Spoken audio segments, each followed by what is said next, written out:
IAS institute నిర్వహిస్తున్న all India scholarship exam pass అవ్వండి. 2 years ఫీజులో 50% మాత్రమే పే చేయండి. చనిపోయిన వ్యక్తి మళ్ళీ బతుకుతాడా? ఆ ఛాన్సే లేదు. అది జరగని పని. చనిపోయి మళ్ళీ బతకడం అసాధ్యం. అలా జరిగితే అది అద్భుతమే. ఆ అద్భుతమే జరిగింది ఇప్పుడు. చనిపోయిన వ్యక్తి మళ్ళీ బతికాడు. ఒకవైపు అంత్యక్రియలకు ఏర్పాట్లు జరుగుతుండగా అంబులెన్స్ డ్రైవర్ చేసిన పనికి మళ్ళీ ప్రాణం తిరిగి వచ్చింది. దీంతో ఆ కుటుంబ సభ్యుల రోదన లాగి వారి కళ్ళలో ఆనంద బాష్పాలు కనిపించాయి. అసలు ఏం జరిగింది? వైద్యులు చనిపోయాడు అనుకున్న వ్యక్తి ఎలా బయటపడ్డాడు? అంబులెన్స్ డ్రైవర్ ఏం చేశాడు? ఈ వీడియోలో చూద్దాం.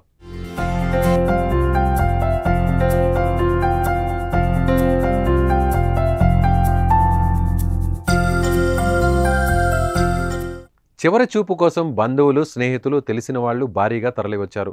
అతను లేడన్న విషయాన్ని తలుచుకుంటూ బోరున విలపించారు. ఇక తిరిగి రాని లోకాలకు వెళ్ళిపోయాడని బాధపడ్డారు. సొంత వారి బాధ వర్ణనాతీతం. ఇక అంతిమ సంస్కారాలకు అంతా సిద్ధమయ్యాయి. కానీ షాకింగ్, మళ్ళీ బతికాడనే వార్త అందరినీ ఆశ్చర్యానికి గురిచేసింది. చనిపోయి బతికిన వ్యక్తి పేరు మామిడి రాజు. అల్లూరి సీతారామరాజు జిల్లా విఆర్పురం మండలం రేకపల్లి ఆయన స్వస్థలం. బంధువుల ఇంటికి జంగారెడ్డిగూడెం వెళ్లి కుమారుడితో కలిసి కారులో వస్తుండగా ఒక్కసారి స్పృహ కోల్పోయాడు. నిమిషాల్లో అపస్మారక స్థితిలోకి వెళ్ళిపోయాడు. దీంతో వెంటనే అతన్ని పాల్వంచ హాస్పిటల్కు తరలించారు. రాజును పరిశీలించిన వైద్యులు చనిపోయాడని డిసైడ్ చేశారు.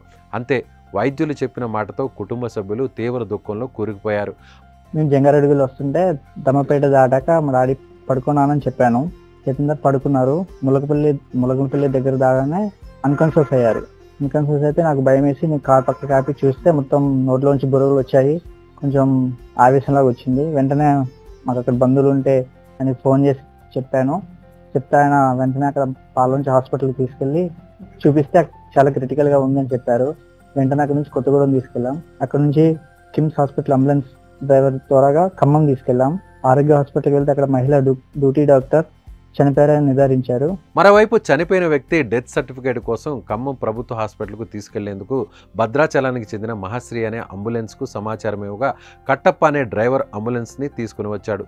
జరిగిన విషయాన్ని తెలుసుకుని ఎందుకో ఒక్కసారైనా సిపిఆర్ చేద్దామని భావించేశాడు. ఆయనతో పాటు అతడి భార్య కూడా సిపిఆర్ చేసింది. అంతే, ఒక్కసారి రాజుకు పల్స్ కొట్టడం మొదలైంది. దీంతో వెంటనే వెంటిలేటర్ ఉపయోగించి ఖమ్మంలోని ఒక ప్రైవేట్ హాస్పిటల్కి తరలించారు.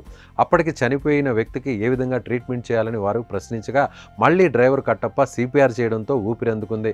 దీంతో డాక్టర్లు హుటాహుటిన వైద్యం అందించడంతో 24 గంటల్లో తిరిగి ప్రాణం వచ్చింది. పేషెంట్ని చూసి కండిషన్ చూసి పల్స్ లేదని చెప్పారు. డెత్ అయిపోయింది అన్నట్టుగా చెప్పారు కన్ఫామ్గా. అక్కడ నుంచి డెత్ సర్టిఫికేట్ కోసం గవర్నమెంట్ హాస్పిటల్కి వెళ్ళమంటే గవర్నమెంట్ హాస్పిటల్ తీసుకుని వెళ్ళాను స్వామి. గవర్నమెంట్ హాస్పిటల్లో బాడీని దింపే క్షణంలో నాకు సిపిఆర్ చేయాలని ఆలోచన వచ్చింది. మా టెక్నీషియన్ సాయంతో నేను సిపిఆర్ చేస్తుండగా మా టెక్నీషియన్ ఎట్రోపిన్ ఇంజెక్షన్ ఇచ్చారు.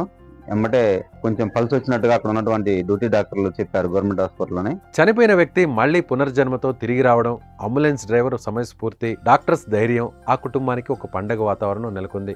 వారి ఆనందానికి అవధులు లేకుండా పోయాయి. మామిడి రాజు స్వగ్రామానికి తిరిగి రావడంతో గ్రామస్తులు ఆనందం వ్యక్తం చేస్తున్నారు. మామిడి రాజు ప్రాణాలను కాపాడిన అంబులెన్స్ డ్రైవర్ దంపతులను కుటుంబ సభ్యులు సన్మానించారు. చావు అంచుల వరకు వెళ్లి బతికి వచ్చిన వాళ్ళని చూసి ఉంటాం. కానీ ఇలా చనిపోయాడని వైద్యులు చెప్పిన వ్యక్తి మళ్ళీ బతకడం, ఇప్పుడు మనతో మాట్లాడడం 1,00,000 మందిలో ఒకరు మాత్రమే ఉండొచ్చు. రాజుకు నిజంగా ఇది పునర్జన్మనే. అంబులెన్స్ డ్రైవర్గా కట్టప్పకు రాకుండా వేరే వ్యక్తి వచ్చి ఉంటే ఈరోజు రాజు ప్రాణాలతో ఉండేవాడు కాదు. అతడు చేసిన సిపిఆర్ రాజు ప్రాణాన్ని నిలబెట్టింది. వారి కుటుంబంలో ఆనందాన్ని నింపింది. ఈ విషయంలో కట్టప్పకు హ్యాట్స్ ఆఫ్ చెప్పి తీరాల్సిందే. మరి మీరేమనుకుంటున్నారు? కామెంట్ చేయండి.